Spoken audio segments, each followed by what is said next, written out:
राधे राधे। आप सभी सनातन धर्म में आस्था रखने वाली परम पूजनीय माताओं, बहनों और प्रभु श्री हरि विष्णु के सभी प्रिय भक्तों को आने वाली 16 मई के अत्यंत पावन, दिव्य और महाशक्तिशाली वट सावित्री व्रत की अनंत शुभकामनाएं एवं हार्दिक बधाई। यह केवल एक व्रत नहीं बल्कि अखंड सौभाग्य, पति की दीर्घायु, परिवार की सुख समृद्धि और जन्म जन्मांतर के पुण्यों को प्रदान करने वाला सनातन धर्म का अत्यंत सिद्ध और चमत्कारी महाव्रत माना गया है। शास्त्रों, पुराणों और प्राचीन वैदिक गणनाओं के अनुसार इस बार पड़ने वाला ज्येष्ठ अमावस्या का यह पावन दिन अत्यंत दुर्लभ और अद्भुत संयोग लेकर आ रहा है। ग्रहों की रहस्यमयी चाल, शुभ योगों का निर्माण और अमावस्या की दिव्य ऊर्जा इस वट सावित्री व्रत को और भी अधिक प्रभावशाली बना रही है। यही कारण है कि सनातन धर्म में इस व्रत को सुहागिन महिलाओं के लिए अखंड सौभाग्य का सबसे महान व्रत माना गया है। धार्मिक मान्यताओं के अनुसार इसी पावन दिन सती सावित्री ने अपने अटल पातिव्रत्य, तपस्या और असीम प्रेम के बल पर स्वयं मृत्यु के देवता यमराज को भी झुका दिया था और अपने पति सत्यवान के प्राण पुनः प्राप्त कर लिए थे। तभी से यह व्रत नारी शक्ति, पतिव्रता धर्म, अखंड सौभाग्य और अटूट वैवाहिक प्रेम का सबसे बड़ा प्रतीक माना जाता है। कहते हैं कि जो सुहागिन स्त्री श्रद्धा, विश्वास और सच्चे मन से यह व्रत करती है, उसके जीवन में सुख, शांति, सौभाग्य, पति की लंबी आयु, धन धान्य और अपार खुशियों का आगमन होता है। लेकिन ध्यान रखिए, यह व्रत जितना पुण्यदायी और चमत्कारी माना गया है, उतना ही नियमों और सावधानियों से भी जुड़ा हुआ है। शास्त्रों में स्पष्ट बताया गया है कि इस अत्यंत ऊर्जावान और सिद्ध दिन कुछ विशेष प्रकार की गलतियां व्यक्ति के जीवन में नकारात्मक प्रभाव भी ला सकती हैं। इसलिए इस व्रत को करने से पहले सही नियम, सही विधि और आवश्यक सावधानियों को जानना अत्यंत आवश्यक हो जाता है। वट सावित्री व्रत किन लोगों को भूलकर भी नहीं करना चाहिए, इस दिन कौन कौन से कार्य पूर्ण रूप से वर्जित माने गए हैं, कौन सी गलतियां देवी लक्ष्मी, भगवान विष्णु, ब्रह्मा जी और स्वयं वट वृक्ष में निवास करने वाले देवों के देव महादेव को क्रोधित कर सकती हैं, और आखिर कौन से उपाय इस पावन दिन आपके जीवन में सुख, समृद्धि और अखंड सौभाग्य का अमोघ आशीर्वाद ला सकते हैं। अगर आपने अनजाने में भी या किसी के झूठे दिखावे और अंधी होड़ में आकर इन अत्यंत महत्वपूर्ण और कड़े नियमों को तोड़ा या इनका अपमान किया, तो आपके खुशहाल और हंसते खेलते घर में आपके जीवन में आएगी ऐसी भयानक गरीबी, ऐसा भयंकर और कभी न खत्म होने वाला क्लेश तथा ऐसी दारुण कंगाली जिससे आपको और आपके पूरे परिवार को पूरे जीवन भर दर दर की ठोकरें खानी पड़ेंगी और अपने ही कर्मों पर खून के आंसू सुखाने पड़ेंगे। हमारे महान, शाश्वत और सनातन हिंदू धर्म तथा अत्यंत प्राचीन वैदिक परंपराओं में वट सावित्री का यह व्रत किसी भी सुहागिन महिला के लिए उसके स्वयं के प्राणों से, उसके वजूद और उसके अस्तित्व से भी अधिक प्रिय, पावन, श्रेष्ठ और महत्वपूर्ण माना गया है। यह व्रत केवल भूखे और प्यासे रहने का या शरीर को सुखाने का नाम बिल्कुल भी नहीं है, बल्कि यह ईश्वर के प्रति असीम प्रेम, पतिव्रता धर्म के अटूट विश्वास और भक्त तथा भगवान के उस जन्म जन्मांतर के पवित्र बंधन का एक महान उत्सव है जिसे साक्षात स्वर्ग के देवता भी हाथ जोड़कर नमन करते हैं। हमारे अत्यंत पवित्र शास्त्रों, वेदों, पुराणों और महान धर्म ग्रंथों में इस बात की भी बहुत ही सख्त, अत्यंत स्पष्ट और बहुत ही कड़ी मनाही की गई है कि कुछ विशेष शारीरिक, मानसिक अवस्थाओं और विषम परिस्थितियों में भक्तों को यह महाव्रत अपने स्वप्न में भी करने का विचार अपने मन में नहीं लाना चाहिए। सबसे पहले हम बहुत ही विस्तार और शास्त्रों के अचूक प्रमाण के साथ यह जानेंगे कि वह कौन से लोग या सुहागिन महिलाएं हैं जिन्हें यह व्रत भूल कर भी नहीं करना है।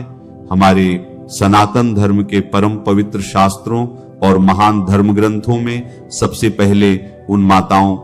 और बहनों को यह व्रत रखने की अत्यंत सख्त और सबसे कड़ी मनाही की गई है जो गर्भवती हैं या गर्भावस्था में हैं। जो माताएं और मेरी अत्यंत प्यारी बहनें गर्भावस्था के इस पवित्र और नाजुक समय से गुजर रही हैं, जिनके गर्भ में साक्षात ईश्वर के आशीर्वाद के रूप में एक नन्ही सी बहुत ही मासूम सी जान पल रही है, उन्हें वट सावित्री का यह अत्यंत कठोर, लंबा या निर्जला व्रत भूलकर भी नहीं करना चाहिए। हमारे धर्म शास्त्रों, महर्षि चरक द्वारा रचित महान चरक संहिता और आयुर्वेद के अत्यंत प्राचीन ग्रंथों में बिल्कुल स्पष्ट और पूर्ण रूप से वैज्ञानिक तौर पर यह कहा गया है कि गर्भस्थ शिशु को हर पल अपनी माता के शरीर से ही निरंतर पोषण, जीवनदायी जल, शुद्ध रक्त और आवश्यक ऊर्जा की सख्त आवश्यकता होती है। और एक गर्भवती मां के पूरे दिन भर बिना अन्न और जल ग्रहण किए कठोर तपस्या में भूखे प्यासे रहने से उस अत्यंत कोमल,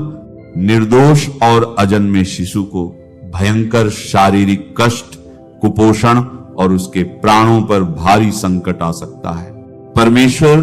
कभी भी अपने किसी भी भक्त से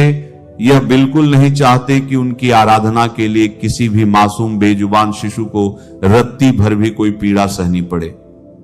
ऐसी संवेदनशील अवस्था में सुहागन महिलाएं केवल अपने हृदय के सात्विक भाव से अपने चंचल मन को एकाग्र करके अपने घर पर ही मानसिक रूप से वट वृक्ष और माता सावित्री का ध्यान कर सकती हैं, व्रत की पावन कथा का केवल श्रवण कर सकती हैं, लेकिन उन्हें किसी भी कीमत पर कठोर उपवास रखकर स्वयं के शरीर को सुखाने का घोर पाप नहीं लेना चाहिए। इसी अत्यंत रहस्यमयी और ज्ञानवर्धक श्रृंखला में आगे उन लोगों का बहुत ही स्पष्ट वर्णन आता है जो किसी भयंकर, बहुत ही लंबी या गंभीर बीमारी से ग्रसित हैं, जिनका शरीर किसी भयानक रोग, तेज ज्वर या बहुत अधिक कमजोरी के कारण अत्यंत दुर्बल और कृशकाय हो चुका है, या जो प्राण रक्षक दवाइयों का सेवन कर रहे हैं। शास्त्रों में बार बार यही कहा गया है कि शरीर माध्यनं खलु धर्म साधनम, अर्थात यदि आपका शरीर ही पूरी तरह से स्वस्थ नहीं, यदि आपका शरीर को पूरी तरह से स्वस्थ नहीं है, तो आपको अपनी इस दुर्लभ देह को व्यर्थ का भारी कष्ट देकर हठपूर्वक या अत्यंत कठोर व्रत बिल्कुल भी नहीं रखना चाहिए। अकारण ही शरीर को सताकर या अपने प्राणों को भारी संकट में डालकर की गई कोई भी अज्ञानतापूर्ण तपस्या भगवान स्वीकार नहीं करते। ऐसी अवस्था में रहने वाले लोग शुद्ध सात्विक भोजन ग्रहण करके अपनी दवाइयां समय पर लेकर निर्मल मन से केवल कथा का श्रवण कर सकते हैं। कथा में आगे बढ़ते हुए